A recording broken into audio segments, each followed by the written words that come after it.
எத்தே எத்தே என்ன மருமலே எது கூப்பிட்ட?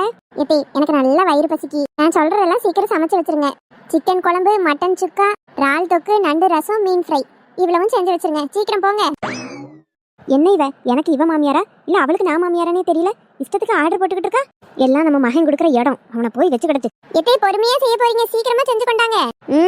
சரி. இல்ல உன் பொண்டாட்டி என்னெல்லாம் நினைச்சுக்கிட்டு இருக்கா? இது என்னமா கேள்வி? என் பொண்டாட்டி என்ன நினைச்சுக்கிட்டு இருக்கான்னு என்கிட்ட கேட்டா எனக்கு எப்படி தெரியும்?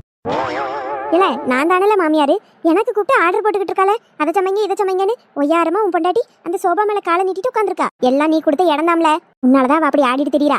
என்னால இல்லம்மா, உங்களாலதான். என்னாலயா? ஆமாமா, நீங்க தானே சொன்னீங்க எம்மா இது உனக்கு மாமியார் வீடு இல்ல தாய் வீடு மாதிரி நினைச்சுக்க, உங்க அம்மா வீட்டுல எப்படி இருப்பியோ நீ அப்படி இருக்கலாம்னு சொன்னல. ஆமா. அவ அம்மா வீட்டுல ஒரு வேலையும் செய்ய மாட்டா. இப்படிதான் என்னென்ன வேணுமோ அவ அம்மாட்ட சொல்லுவா, அவ அம்மா தான் எல்லாம் பாத்துக்கிடுவாவ. அதான் அவ அப்படி இருக்கா.